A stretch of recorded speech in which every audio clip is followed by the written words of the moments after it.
Indoor മലിനജല ദുരന്തത്തിൽ മരണസംഖ്യ ഉയരുകയാണ്. ഒരാൾ കൂടി ഇന്ന് മരിച്ചു. ഇതോടെ മരണസംഖ്യ 17 ആയിരിക്കുന്നു. 38 പേരെ കൂടി ആശുപത്രിയിൽ പ്രവേശിപ്പിച്ചിരിക്കുകയാണ്.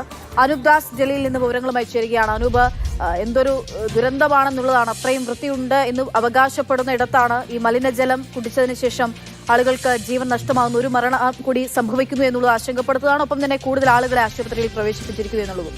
എന്താണ് സംഭവിക്കുന്നത് ഇൻഡോറിൽ?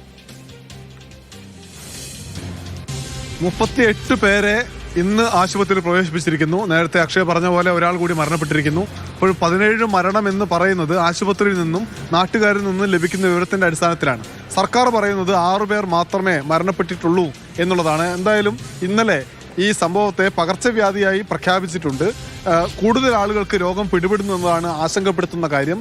എവിടെ നിന്നാണ്, എങ്ങനെയാണ് ഇത് പകരുന്നത്, അതല്ലെങ്കിൽ വെള്ളത്തിന് എന്തൊക്കെയാണ് കുഴപ്പം സംഭവിച്ചത് തുടങ്ങിയിട്ടുള്ള കാര്യങ്ങൾ പഠിക്കുന്നതിന് വേണ്ടിയുള്ള കേന്ദ്ര സംഘവും സംസ്ഥാനത്തെ സംഘവും അവിടെ അന്വേഷണങ്ങളും പരിശോധനകളും തുടർന്നുകൊണ്ടിരിക്കുകയാണ്. അതേസമയത്ത് കൂടുതൽ ആളുകളിലേക്ക് ഈ ആരോഗ്യ പ്രശ്നങ്ങൾ എത്തുന്നു എന്നതാണ് ആശങ്കപ്പെടുത്തുന്ന കാര്യം. ഇൻഡോർ രാജ്യത്ത് തന്നെ ഏറ്റവും വൃത്തിയുള്ള നഗരം എന്ന ഖ്യാതിയുള്ള നഗരമാണ്.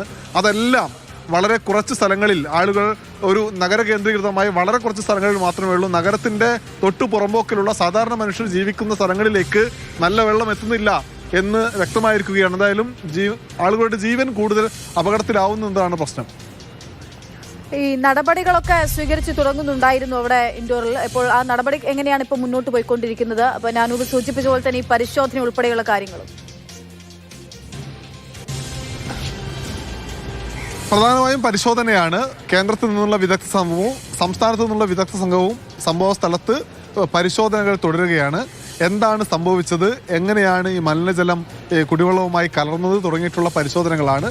ഈ പരിശോധന വിജയകരമായി പൂർത്തിയായാൽ മാത്രമേ ഈ പകർച്ചവ്യാധി പിടിച്ചു നിർത്താൻ കഴിയുള്ളൂ എന്നതാണ് വിഷയം.